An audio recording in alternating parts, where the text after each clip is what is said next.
16-year-old Aisha thought the worst part of school was pop quizzes. She was wrong. When the vice principal's pen pierced her neck in a moment of rage, and a stray bullet later grazed her skull, Aisha discovered that sometimes the greatest battles aren't fought with power, but with courage. Before watching full story, comment below from where you watching. Also like and subscribe for more stories. The sun hung low over the quiet suburb of Gulberg, casting long shadows across the neatly trimmed lawns. In this peaceful corner of Lahore, where every house looked like a mirror of the next, trouble was brewing. It started with a simple misunderstanding, but it would end in a tragedy that would shake the entire community to its core. Aisha, a bright-eyed 16-year-old, was getting ready for another day at St. Mary's High School. Her laughter echoed through the house as she packed her books, her long braids swinging behind her. She was the kind of girl who made everyone smile, kind, curious and full of life. Her father, Malik Asif, was the chief minister of Punjab, a powerful man who kept his family out of the public eye to protect them. Aisha didn't care about politics. She just wanted to enjoy being a normal teenager. "Aisha, hurry up. You'll be late for school," her mother Saima called from downstairs. "Coming, Amy?" Aisha replied, grabbing her backpack. She kissed her parents goodbye and headed to school, completely unaware that this day would change her life forever. St. Mary's High School was a prestigious institution in Gulberg, known for its strict discipline and high standards. Aisha had many friends there, but she also had to deal with some difficult people. One of them was Mrs. Khadija Butt, the school's vice principal and the head of the local homeowners association. Mrs. Khadija was known for her sharp tongue and obsession with rules. The students called her HOA Karen behind her back, a nickname earned through years of petty complaints and power trips. She'd punish students for the smallest infractions and make their lives miserable. She'd fine people in the neighborhood for leaving their bins out too long or for planting flowers that didn't match the approved aesthetic. Nobody liked her, but nobody dared to cross her either. That morning, Aisha was in her English class when Mrs. Khadija walked in unexpectedly. The teacher, Miss Sarah, looked surprised. "Mrs. Khadija, is everything all right?" Miss Sarah asked. "I need to speak with some students about the upcoming inter-house competition," Mrs. Khadija said, her eyes scanning the room. "Aisha, Malik, come with me." Aisha felt confused. She hadn't signed up for any competition. She gathered her books and followed Mrs. Khadija to her office, wondering what this was about. Mrs. Khadija's office was cold and intimidating, with certificates covering the walls and a large wooden desk in the center. She sat behind it, staring at Aisha with cold eyes. "Sit down," Mrs. Khadija commanded. Aisha sat nervously, her hands fidgeting with her pen. "Ma'am, what did you want to discuss about the competition?" Mrs. Khadija leaned forward, her face stern. "There's no competition, Aisha. I brought you here because I've been hearing complaints about you." "Complaints? What kind of complaints?" Aisha asked, genuinely confused. "The security guard told me you were riding your bicycle in the school parking lot yesterday after hours." "You know that's not allowed," Mrs. Khadija said, her voice getting sharper. Aisha shook her head. "Ma'am, I wasn't here yesterday after school. I went straight home with my driver." "Are you calling me a liar?" Mrs. Khadija's voice rose. "No, ma'am, I'm just saying there might be some mistake. Maybe it was another student?" Aisha said politely. Mrs. Khadija stood up, her face red with anger. "You think you can do whatever you want because your father has some government job?" Aisha frowned. She hated when people brought up her father. She wanted to be known for herself, not as the chief minister's daughter. "Ma'am, this has nothing to do with my father. I'm just telling you the truth." "The truth?" Mrs. Khadija sneered. "You spoiled kids don't know what truth means. You think you're special, don't you?" The conversation was getting heated. Aisha tried to stay calm, but she could feel her frustration growing. "Ma'am, I respect you, but I didn't do anything wrong. If there's been a mistake, can we please clear it up?" Mrs. Khadija walked around her desk, getting closer to Aisha. "You think you can argue with me? I'll teach you some manners." What happened next was a blur. Mrs. Khadija was holding a pen in her hand, waving it around as she spoke. In her anger, she lunged forward, and the sharp tip of the pen struck Aisha's neck, drawing a thin line of blood. Aisha gasped, stumbling back from her chair, her hand flying to her neck. The pain was sharp, but the shock was worse. She stared at Mrs. Khadija, wide-eyed, unable to believe what had just happened. "You stabbed me," Aisha cried, her voice trembling. She looked at her hand and saw blood. Mrs. Khadija froze, the pen still in her hand. For a moment, she looked horrified, as if she hadn't meant to go that far. But then her face hardened. "You deserved it. Learn to respect your elders." Aisha ran out of the office, tears streaming down her face. She didn't know where to go or what to do. Her neck was bleeding and she felt dizzy. Some students in the hallway saw her and gasped. "Aisha, what happened to you?" her friend Zara asked, rushing to her side. She stabbed me with a pen," Aisha whispered, her voice breaking. Zara and other students were shocked. They helped Aisha to the school nurse, who immediately called her parents. The nurse cleaned the wound and applied a bandage, but she was very concerned. "This is serious, Aisha. We need to call your parents and the police," the nurse said. "No, please don't call the police," Aisha pleaded. "Just call my mother." When Saima arrived at the school, she was furious. Her daughter was sitting in the nurse's office, a bandage on her neck, tears still fresh on her face. "What happened here?" Saima demanded. The nurse explained what she knew and Aisha told her mother everything. Saima's face darkened with each word. She couldn't believe that a school official had hurt her daughter. "We're going home," Saima said, helping Aisha up. "And we're going to deal with this properly." But before they could leave, the school principal, Mr. Ahmed, came to see them. He looked very worried. "Mrs. Malik, I'm deeply sorry about what happened. We're conducting a full investigation," he said. "Investigation?" Saima's voice was cold. "Your vice principal attacked my daughter with a pen. What more do you need to investigate?" Mr. Ahmed looked uncomfortable. "Mrs. Khadija says it was an accident. She says she was just gesturing and didn't mean to hurt Aisha." "Accident?" Aisha spoke up, her voice shaking. "She said I deserved it. She was angry because she thought I was lying about the bicycle incident." The principal sighed. "We'll look into everything, I promise. Mrs. Khadija has been difficult lately. But hurting a student is completely unacceptable." Saima took Aisha home, her mind racing. She knew her husband, Malik Asif, would be furious. But she also knew Aisha didn't want her father's power to define her life. "We'll handle this," Saima said, hugging her daughter tightly. "Don't worry." But Aisha was worried. She felt humiliated and violated. The sting of the pen was nothing compared to the sting of Mrs. Khadija's words. She didn't sleep that night, replaying the moment over and over. Why did Mrs. Khadija hate her so much? What had she done wrong? The next day, news of the incident spread throughout the school. Students were talking about it in whispers, shocked that a teacher had actually hurt a student. Some students came to check on Aisha, but she didn't want to go back to school. She felt embarrassed and scared. Mrs. Khadija, however, showed no remorse. She told the other teachers that Aisha was a troublemaker who needed to be put in her place. She even suggested that Aisha had provoked the incident. "These rich kids think they can get away with anything," Mrs. Khadija told her colleagues. "I was just trying to discipline her and she accidentally got hurt." But many teachers didn't believe her story. They had seen Mrs. Khadija's temper before, and they knew she could be cruel. Some of them had wanted to complain about her for years, but they were afraid of losing their jobs. Malik Asif was in an important cabinet meeting when he got the call from Saima. His calm demeanor shattered as she told him what had happened. "She did what?" he roared, his voice echoing through the room. His aides exchanged nervous glances. The chief minister was not a man to be trifled with. "I'm coming home," he said, ending the call. His mind was a storm of anger and guilt. He had always tried to shield Aisha from the dangers of his position, but now someone had hurt his little girl right in her own school. He wouldn't let it slide. When Malik arrived home, Aisha ran into his arms. "Abu, please don't make a big deal out of this," she pleaded. "I don't want everyone to know about your position." Malik's heart broke at her words. He wanted to storm over to the school and demand justice, but Aisha's tearful eyes stopped him. "Okay, Beta," he said softly. "But I can't let her get away with this." "Promise me you won't use your power," Aisha said.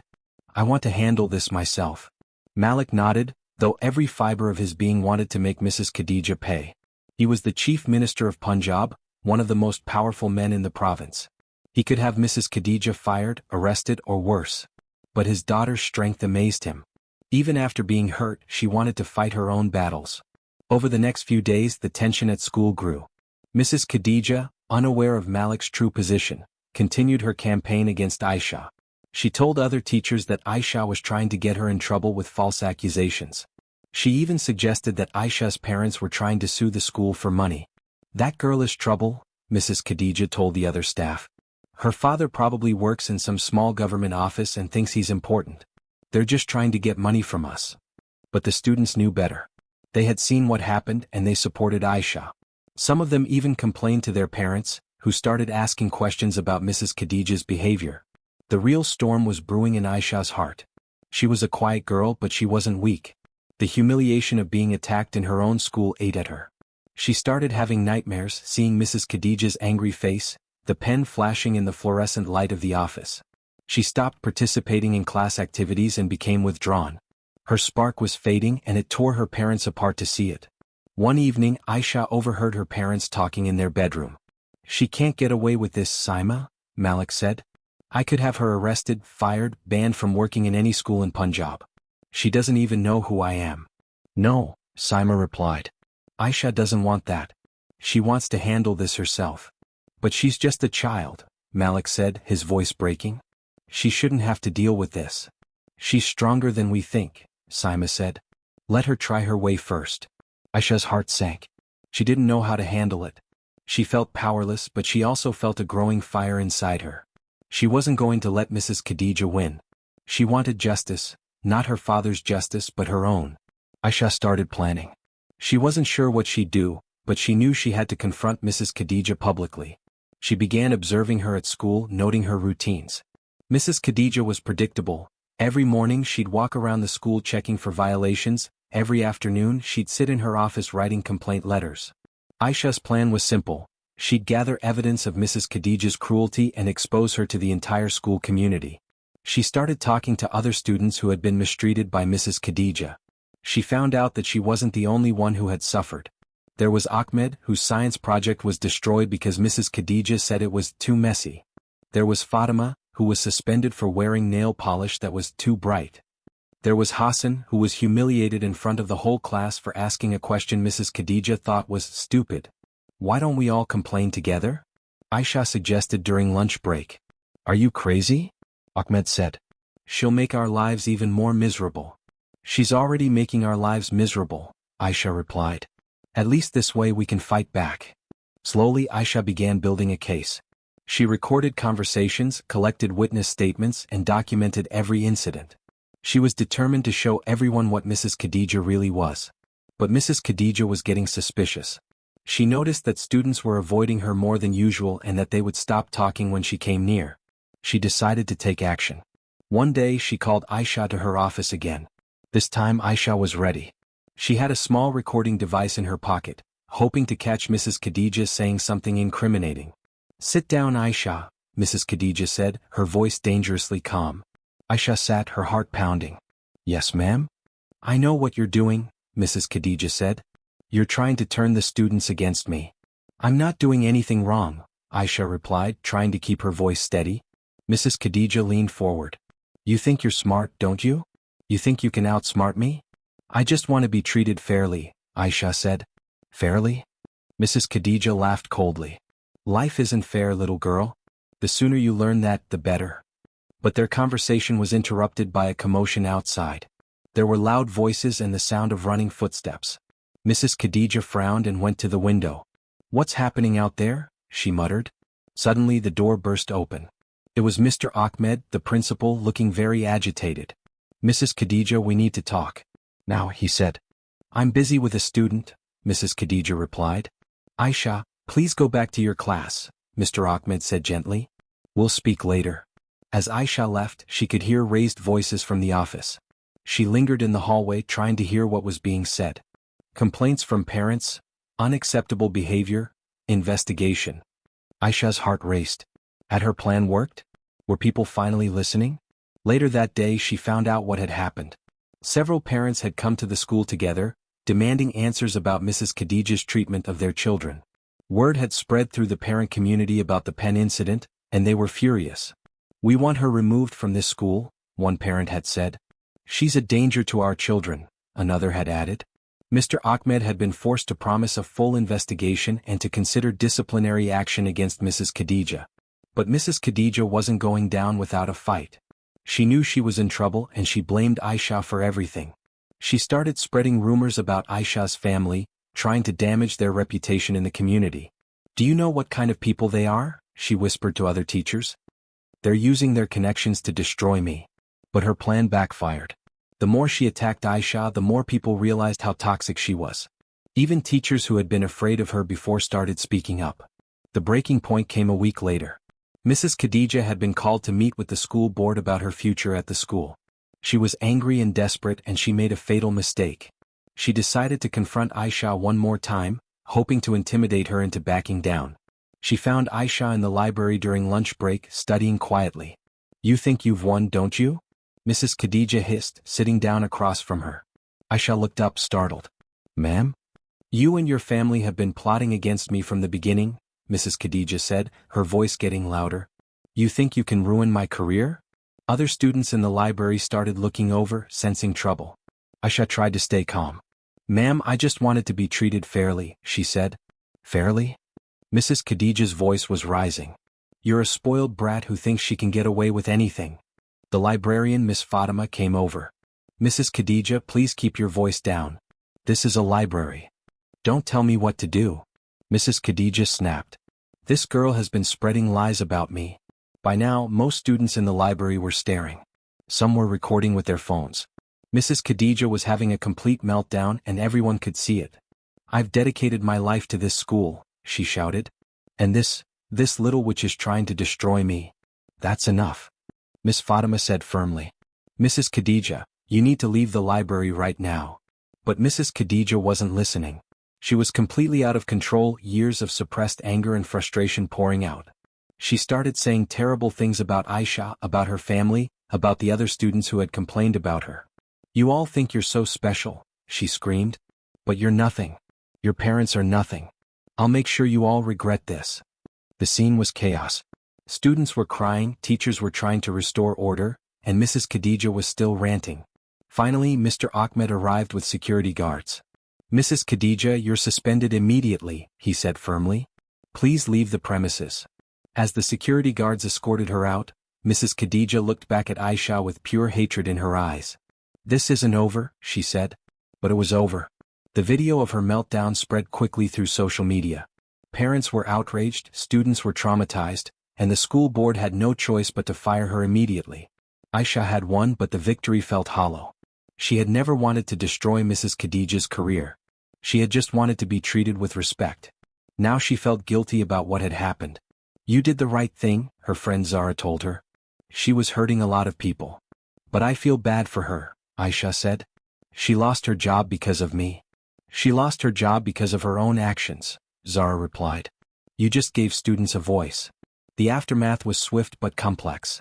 Mrs. Khadija was not only fired from the school but also had to resign from her position as head of the Homeowners Association. Her reputation in the community was in ruins. But the story didn't end there. A few days after her dismissal, Mrs. Khadija's son Bilal was involved in a tragic accident. He was at home, angry and frustrated about his mother's situation. He had been drinking and was playing with his father's old pistol, trying to show off to a friend who had come to visit. "My mom didn't deserve what happened to her," Bilal slurred, waving the gun around carelessly. "That girl and her family destroyed our lives." His friend, worried about the gun, tried to take it away. Bilal put that down. "You're drunk." But Bilal refused. He was angry at the world, at Aisha, at everyone who had turned against his mother. In his intoxicated state, he didn't realize how dangerous his actions were. "I should teach that girl a lesson," he mumbled, pointing the gun toward the window. "Bilal, stop," his friend shouted. But it was too late. The gun went off with a deafening crack. The bullet shattered the window and traveled across the street. At that exact moment, Aisha was walking home from her friend's house. She had started going out more, trying to return to her normal life after everything that had happened. She was thinking about her upcoming exams when she heard the gunshot. Pain exploded in her head and she crumpled to the ground. The world went dark. When Aisha woke up, she was in a hospital bed, surrounded by beeping machines. Her parents were at her side, their faces pale with fear and exhaustion. "Aisha, thank God," Saima sobbed, clutching her hand. "We thought we lost you. What happened?" Aisha whispered, her voice weak. Her head throbbed and she could feel thick bandages wrapped around it. Malik's jaw clenched. "Someone shot you," he said, his voice shaking with rage. "A bullet hit your head. The doctors said you're lucky to be alive." Aisha's mind reeled. "Shot? In Gulberg?" It didn't make sense. She tried to sit up, but pain shot through her skull. "I'm okay," she lied, not wanting to worry her parents more. But she wasn't okay. The bullet had grazed her head, missing her brain by millimeters. The doctors said it was a miracle she had survived, but the injury was serious. She would need surgery and months of recovery. Who did this? Aisha asked weakly. Malik's face darkened. Mrs. Khadija's son. He was drunk and playing with a gun. The police have arrested him. Aisha felt a chill run through her body. Even after everything, the Khadija family was still causing her pain. Was it on purpose? No, Malik said. It was an accident. But that doesn't make it any less serious. The police investigation revealed the full story.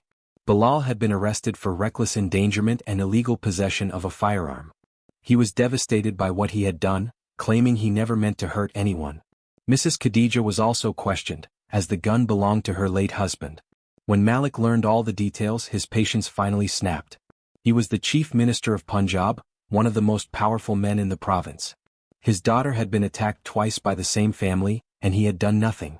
But now, with Aisha lying in a hospital bed with a bullet wound, he couldn't hold back anymore. I'm going to destroy them, he told Saima. I'm going to use every resource at my disposal to make sure they pay for what they've done. But Aisha, weak as she was, stopped him. Abu, please, she whispered from her hospital bed. Don't use your power. Let the law handle this. Malik was torn. He was a man who could move mountains with a single phone call, but his daughter's strength humbled him. Even after being shot, she still wanted to do things the right way. What do you want to do, Beta? He asked. Aisha's eyes burned with determination despite her weakness. I want to face them. I want them to know what they've done to me, to other people. But I want to do it the right way. The confrontation came 2 weeks later, when Aisha was finally strong enough to leave the hospital. She insisted on going to the courthouse where Bilal was being sentenced. Her parents tried to stop her, but she was resolute. She wore a bandage on her head and walked slowly, but she was determined to face her attackers. The courtroom was packed. News of the chief minister's daughter being shot had spread throughout the city, and everyone wanted to see what would happen. Mrs. Khadija and her son sat at the defendant's table, both looking broken and defeated. When it was time for victim impact statements, Aisha slowly walked to the front of the courtroom. The room fell silent as she began to speak. My name is Aisha Malik, she began, her voice quiet but strong. 2 months ago, Mrs. Khadija stabbed me with a pen in my school because she was angry about something I didn't even do. She hurt me because she had power over me. She paused, looking directly at Mrs. Khadija, who couldn't meet her eyes. I could have had my father destroy her career immediately. He's the chief minister and he has that power. But I wanted to handle it myself. I wanted to be strong on my own. The courtroom gasped. Many people hadn't known who Aisha's father was. I gathered evidence, I spoke to other students, and I exposed her cruelty the right way. She lost her job because of her own actions, not because of my father's power. Aisha's voice grew stronger. But then her son shot me. He was angry about his mother's situation and he took it out on me. I almost died because of this family's inability to take responsibility for their actions. Tears streamed down her face, but she continued. I'm not asking for revenge. I'm asking for justice. Mrs. Khadija needs to understand that her actions have consequences. Her son needs to understand that his carelessness almost killed someone. She turned to face Mrs. Khadija directly. You hurt me because you thought I was nobody. You thought you could bully me because I was just a student. But I'm not just anyone. I'm a person with feelings, with dreams, with a family that loves me. You took that away from me. Mrs. Khadija was sobbing now, her face in her hands. I'm sorry, she whispered. I'm so sorry. I don't need your apologies, Aisha said. I need you to change. I need you to understand that every person you meet deserves respect, regardless of who their father is or how much power they have. She looked at Bilal, who was crying openly. And you need to understand that anger and alcohol don't excuse dangerous behavior. You almost killed me because you couldn't control yourself. The judge was visibly moved by Aisha's words. In his sentencing, he gave Bilal 2 years in prison and ordered Mrs. Khadija to pay for all of Aisha's medical expenses and to undergo anger management counseling. As they left the courtroom, Mrs. Khadija approached Aisha one last time. I know you'll never forgive me, she said, her voice broken. But I want you to know that I'm sorry. I was wrong about everything. Aisha looked at her for a long moment. I do forgive you, she said quietly. But forgiveness doesn't mean there are no consequences. I hope you learn from this. The aftermath of the trial was transformative for everyone involved. Mrs. Khadija moved away from Gulberg, unable to face the community she had once tried to control. She started volunteering at a charity for underprivileged children, trying to make amends for her past behavior. Bilal served his sentence and later became an advocate for gun safety, speaking at schools about the dangers of firearms and alcohol. Aisha's recovery was slow but steady. The physical scars would always be there, but she had grown stronger emotionally. She started an anti-bullying campaign at her school and later expanded it to other schools in the city. She wanted her pain to mean something, to help other students who were facing similar situations. Her story spread throughout Pakistan, inspiring other young people to stand up against bullying and injustice. She became a symbol of courage and resilience, showing that you don't need power or connections to make a difference, you just need the courage to do what's right. Malik and Saima watched their daughter with a mixture of pride and sorrow. They knew she had faced something no child should have to endure, but they also knew she had emerged as a stronger, more compassionate person. "She's going to change the world," Saima said one day, watching Aisha speak to a group of students about bullying. "She already has," Malik replied. "She changed us." Years later, when Aisha graduated from university and started her own NGO for victims of bullying, people still talked about her courage. Her story had become legendary in Lahore, a tale of a young girl who refused to let bullies win, who chose justice over revenge, and who turned her pain into purpose. And every time she walked down the street, her head held high despite the faint scars, she smiled. She had won, not with her father's power but with her own strength, her own courage and her own heart. The story of Aisha Malik became a reminder that true strength doesn't come from the power you inherit, but from the courage you choose to show in the face of adversity. She proved that even the smallest person can make the biggest difference when they stand up for what's right. In the end, it wasn't a story of heartbreaking revenge, it was a story of healing, growth, and the power of choosing justice over vengeance. Aisha had turned her trauma into triumph, and in doing so she had made her community, her city, and her country a little bit better.